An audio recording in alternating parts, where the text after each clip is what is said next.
oduu teenya jalqabaatiin. Pirezidaantii mootummaa naannoo Oromiyaa obbo Shimallis Abdiisaa har'a uummanni bahee akka hin filanneef diinni waan hin goone hin qabu jechuun himannaa dhiyeessan. Haasawaa biyya amma dhaggeeffatanii sana booda yaada kennuudhaaf tura keessa gincii kan deeman obbo Shimallis Abdiisaa sagalee isaanii laatanii ibsas kennanii jiru jedhame. Himannaa Shimallis bal'inaan dhageessu. Oduudhuma walqabateen immoo sagantaan boordii filannoo Itoophiyaa baase bu'aan filannoo waliigalaa marsaa torbaffaa akka lakkoofsa Itoophiyaa waxabajjii 2018 ni ibsama jedhame. Oduudhuma walqabateen immoo waraana gaggeeffamaa jiru walqabatee naannoo Oromiyaatti filannoon danqamu boordiin filannoo biyyaalessaa gama isaatiin beeksise. Gama biraatiin boordiin filannoo biyyaalessaa buufataaleen filannoo 143 ammallee hin banamne jedheera. Kun ammoo haleellaa waboo fi faannoon raawwatan hordofeeti gabaasa guutuu qabna. Gama biraatiin gaazexeessitoonni filannoo gabaasuudhaaf socho'an dhorkamuu boordiin filannoo biyyaalessaa himate. Oduma filannootiin filannoon baranaa kan ajaa'ibaa ta'uu immoo gama biraatiin taajjabdoonni IGAD ibsan. Kana qofa utuu hin taane koomishinii mirgoota namoomaa Itoophiyaa filannoo nagaa qabeessa jechuun filannoo baranaa irratti ibsa laate. Dhimma filannoo biyyaalessaa qofa irratti xiyyeeffannee gabaasa haarawaa galgala irraa dhaga'aman bal'inaan isin biraan geenya akka mooltan daawwattootaaf hordoftoota Anolee Global Media. Oduuf odeeffannoo teenya galgala irraa qabannee dhufneeti jirra. Odeeffannoo teenya ijoo isaa amma dhageessan guutuu isaa isin biraan geenya. Haga xumuraa sagantaa teenyaatti dhaggeeffachuun yaada qabdan gara koomentiitiin nuuf barreessaa. Viidiyoon teenya namoota hedduu biraa akka dhaqqabduuf immoo like, share, subscribe godhuun dagatinaa isin jenna. Kallattumaaniin gara gabaasa bal'aattiin isin qajeelcha.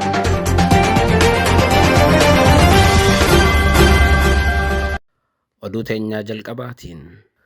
Pirezidaantii mootummaa naannoo Oromiyaa obbo Shimallis Abdiisaa har'a uummanni bahee akka hin filanneef diinni waan hin goone hin qabu jechuun himannaa dhiyeessan. Haasawaa biyya amma dhaggeeffatanii sana booda yaada kennuuf tura keessa gincii kan deeman obbo Shimallis Abdiisaa sagalee laatanii jiru jedhame.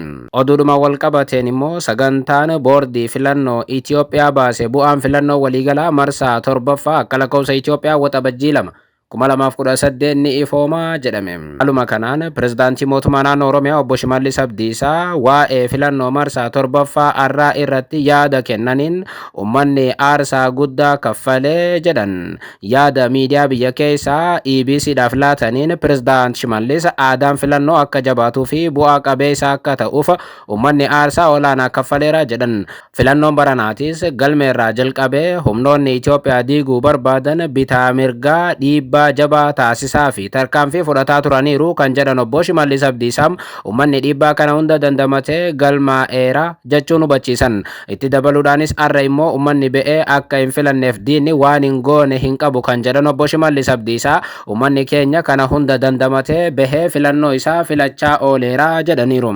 Kanaanis ijaarsa aadaa dimokiraasiitiif uummanni hagam aarsaa akka kaffalu kun agarsiiftuudha jedhan. Uummanni waan irraa eeggamu raawwachuu himuun booda itti gaafatamummaan kan dorgomtoota akka ta'e siman. Kutannoo uummata keenyaa hubannee aangoon kan argamu karaa dimokiraasiitiin qofa kaardii uummataatiin qofa ta'uu hubannee karaan humnaa hundi dhaabbatee hundi karaa dimokiraasii kana keessa seenee carraa argachuu fi yeroo carraa argatu ammoo waan kaffalamu hunda kaffalee karaa ittiin hojii bu'a qabeessa ta'e hojjetu uumuu qaba jedhan.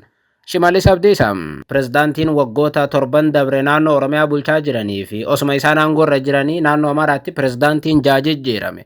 Ammallee waa'ee filannoo irratti yaada kennaniin diinonni keenya nu dura dhaabbachaa jiru jechuun himannaa dhiyeessan. Pirezidaantii Shimallis kana kan dubbatan waraanni bilisummaa Oromootiif gareen faannoo filannoo kana guutummaatti fashaleessuudhaaf tarkaanfii naannoo Oromiyaatiif naannoo Amaaraa keessatti fudhachuu eegaluu isaanii ibsuu hordofeeti.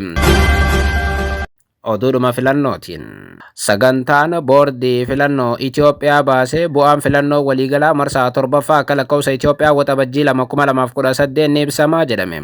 Akkaataa sagantaa boordii filannootti bu'aan filannoo caamsaa 27 haga waxabajjii 2tti ibsamee ni xumurama. Bu'aan filannoo waliigalaa mirkanaa'aan inni xumuraa ibsamuutiin dura kibxata boru jechuun caamsaa 25/2018 irraa eegalee buufataalee filannootti ibsamu akka eegalu himameera.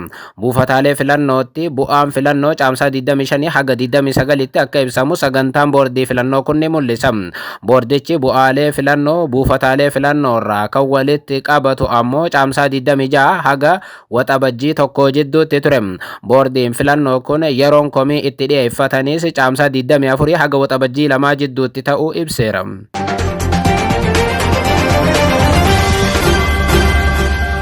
Oduu biraatiin waraana gaggeeffamaa jiru wal qabatee naannoo Oromiyaatti filannoon danqamuu boordiin filannoo biyyaalessaa Itoophiyaa beeksise. Gama biraatiin boordichi buufataaleen filannoo 443 sababa rakkoo nageenyaatiin hin banamne jedheera. Haaluma kanaan boordiin filannoo biyyaalessaa Itoophiyaa sababa rakkoo nageenyaatiin wal qabachuun Haaluma kanaan boordiin filannoo biyyaalessaa Itoophiyaa sababa rakkoo nageenyaatiin wal qabatee buufataaleen filannoo 143 guutuu biyyattii keessatti har'a hojii jalqabuu akka hin dandeenye beeksiseera. Boordichi ammas dabalatee naannoo Oromiyaatiif naannoo Amaaraa keessatti immoo adeemsi filannoo jalqabamee ture bakkeewwan tokko tokkotti addaan cituu isaa ibseera. Kunis walwaraansa waboo fi raayyaa ittisa biyyaa akkasumas walwaraansa faannoof raayyaa ittisa biyyaa jidduutti adeemaa jiruun ta'uu hubachiise. Bakkoota tokko tokko yookaan buufataalee filannoo gariitti ammoo erga sagaleen laatamuu eegalee booda waraana eegale hordofee filannoon adda cituuf dirqameeraa jedha boordichi. Dura teessuun boordii filannoo biyyaalessaa Itoophiyaa aadde Melaatawarq Haayiluu ibsa kennaniin naannoowwan lamaan kanatti ammallee filannoo xumuruu rakkisaa akka ta'e hubachiisan. Akka Melaatawarq ibsanitti buufataaleen filannoo 50,188 sa'aatii qabameefitti hojii jalqabaniiru. Kanneen keessaa buufataaleen filannoo 695 sa'aatii 12:30 fi haga sa'aatii 1 jidduutti hojii eegalanii jettetti. Haa ta'u malee sababa yaaddoo nageenyaatiin kan ka'e buufataaleen filannoo 143 ammallee banamuu hin dandeenye jechuun har'uma waaree booda ibsa kennite.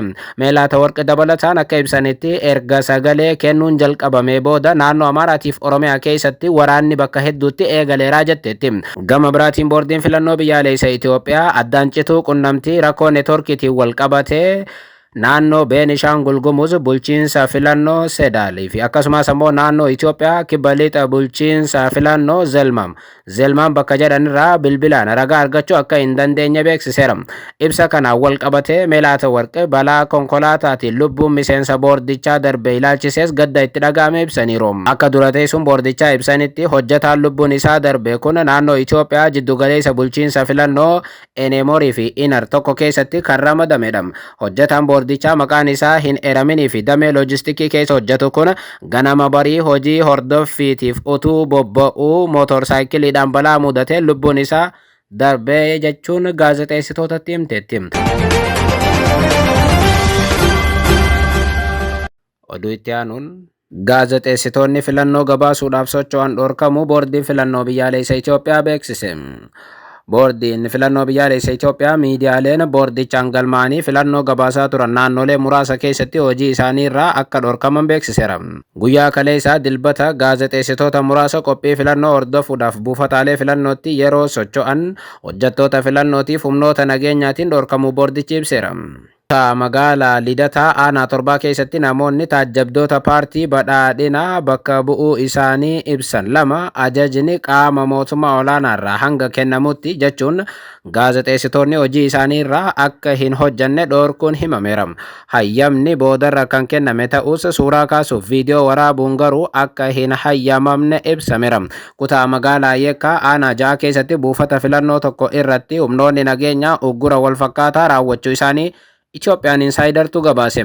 Kutaa magaalaa Qirqor keessatti ammoo poolisoonni eegumsaaf bobba'an gaazexeessitoonni ragaa eenyummaa boordii filannoo irraa argatan agarsiisanillee bakka sanatti gabaasa hojjechuu fi suuraa kaasuu dhorkamaniiru jedhame. Itoophiyaan Insaayidar dhimma filannoo biyyaalessaatiin guutummaatti hayyamni kan kennameef kutaa magaalaa Lammii Kuraa keessattis rakkoon walfakkaataan isa mudachuu beeksiseera. BBC dabalatee miidiyaalee walabaa biroos filannoo kana biyya keessaa gabaasuudhaaf hayyama akka hin arganne ibsame. Boordiin filannoo miidiyaaleen naannolee adda addaa keessatti gabaasuudhaaf xalayaa qaama mootummaa dabalataa akka dhiyeeffatan gabaafamuu isaanii eeruun gaazexeessitoota hojii isaanii irraa dhorkuun dogoggora guddaa ta'uu isaa beeksiseera. Boordiin filannoo kana gabaasuudhaaf miidiyaalee 68f gaazexeessitoota 1,815f hayyama kennuu isaa hubachiiseera. Haa ta'u malee paartiin badhaadhinaa bakkoota garaagaraatti gaazexeessitoonni hojii isaanii akka hin hojjanne danqaa jirti jedhame.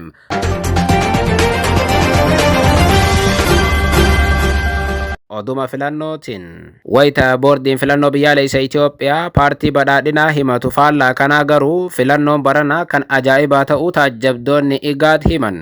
Kana qofa utuu hin taane Koomishinii Mirgoota Namoomaa Itoophiyaa immoo filannoo nagaa qabeessa jechuun taatee guyyaa har'aa olee irratti ibsanaati.